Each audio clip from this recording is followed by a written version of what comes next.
मैं डॉक्टर शैजा सोनी, विघ्नहर्ता हॉस्पिटल रीवा से।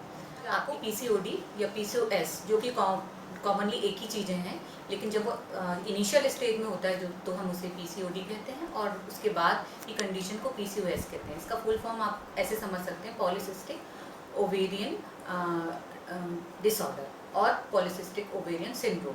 तो इसमें होता क्या है, इसमें हमारे पास मरीज आती हैं और विभिन्न लक्षण लेके आती हैं, और उन लक्षणों का कारण क्या होता है। तो उसकी बेसिक पैथोलॉजी यूट्रस से रिलेटेड है और ओवरी से रिलेटेड है। तो ओवरीज जो हैं, इसमें छोटे छोटे जगह जगह काले निशान पड़ रहे हैं, वेट बढ़ रहा है।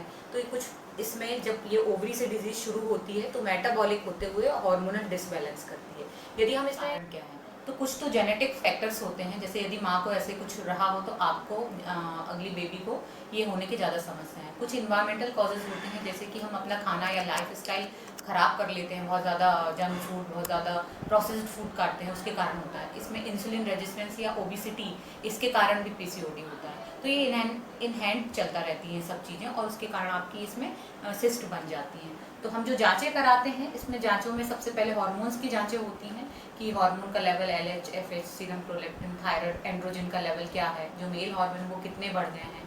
फिर हम इसमें एक सोनोग्राफी कराते हैं जिसमें मल्टीपल यहाँ सिस्ट दिखती हैं, और ये किडनी सिस्ट हैं। लगभग ये सिस्ट 12 से ज़्यादा हैं, 2 से 9 mm होती हैं, छोटी छोटी होती हैं, और इसमें कोई भी एग मैच्योर होके एग रिलीज़ नहीं कर पाता। कोई भी अच्छे से सिस्टम उनका मैच्योर होके जो एग रिलीज़ होने की प्रोसेस मंथली होती है वो नहीं हो पाती है। इसीलिए मंथली या मेंसेस का जो साइकिल है, जो मंथ में होना चाहिए 28 से 30 दिन, 35 दिन के बीच जो उसका नॉर्मल तरीका होता है होने का, वो नहीं हो पाता है। तो इस तरीके से हमारे पास महिलाएं आती हैं अलग अलग लक्षण लेके। इनको हम ग्रुप में बांट सकते हैं, जैसे कि मरीज आता है, पेशेंट आते हैं जिनकी शादी नहीं हुई है, उन्हें पीसीओडी है, तो हम उनको कुछ दवाइयाँ, ओसीपीज वगैरह, कॉन्ट्रासेप्टिव पिल्स वगैरह, या हार्मोन को सही करने की टैबलेट देते हैं।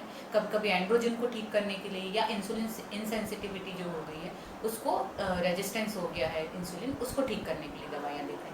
कभी कभी मैरिड कपल आते हैं, मतलब मैरिड लड़की आती है और फिर वो बोलती है कि नहीं, अभी हमें इसका ट्रीटमेंट चाहिए, अभी फर्टिलिटी या बच्चे नहीं चाहिए, तो उस समय हमें ट्रीटमेंट दूसरा डिसाइड करना पड़ता है।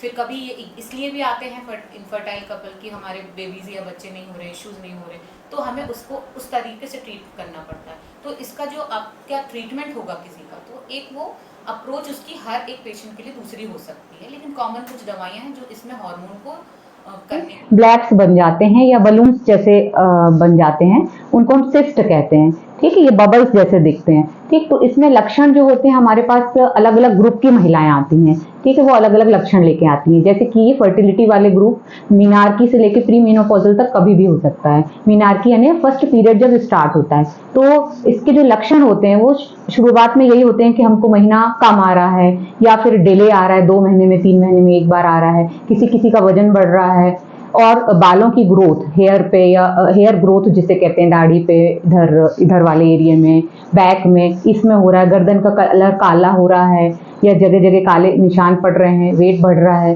तो ये कुछ इसमें जब ये ओवरी से डिजीज शुरू होती है तो मेटाबॉलिक होते हुए हार्मोनल डिसबैलेंस करती है।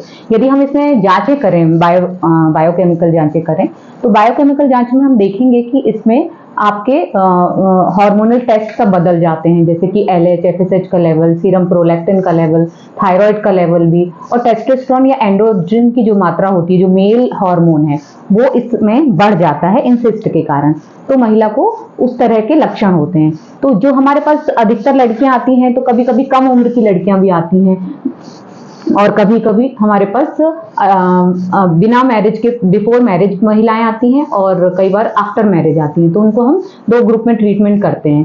कभी वो चाहते हैं कि हमारा सिर्फ इसका ट्रीटमेंट करना पीसीओडी की, कभी वो चाहते हैं कि हमें फर्टिलिटी या प्रेगनेंसी नहीं हो रही है, पीसीओडी जिसका कारण हो सकता है, तो उसका ट्रीटमेंट चाहिए। तो हमें अधिकतर प्रेवलेंस होता है, लगभग 8 से 13% होता है महिलाओं में, और इंडियन वुमेन में तो ये 20% तक आ रहा है। क्यों? क्योंकि हमारी लाइफ स्टाइल इतनी बिगड़ गई है। तो हमें इसके सुधार कैसे करना है, या हम इसका ट्रीटमेंट कैसे करना है?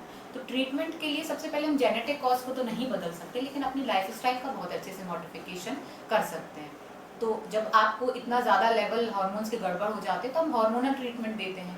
इसके बाद हमें क्या करना है अपनी लाइफ स्टाइल के लिए, तो शारीरिक व्यायाम या एक्सरसाइज बहुत ज़्यादा ज़रूरी है, जिसमें कार्डियोवास्कुलर एक्सरसाइजेस, कुछ वेट ट्रेनिंग, स्ट्रेंथ ट्रेनिंग करनी है। और उसके बाद क्योंकि महिलाओं को एंजाइटी या डिप्रेशन, ये भी ऐसी चीज़ें हैं, तो आपको योगा, रिलैक्सेशन, ये सारे आसन भी ट्राई, कोशिश के साथ मैंने ये आपको जानकारी दी है।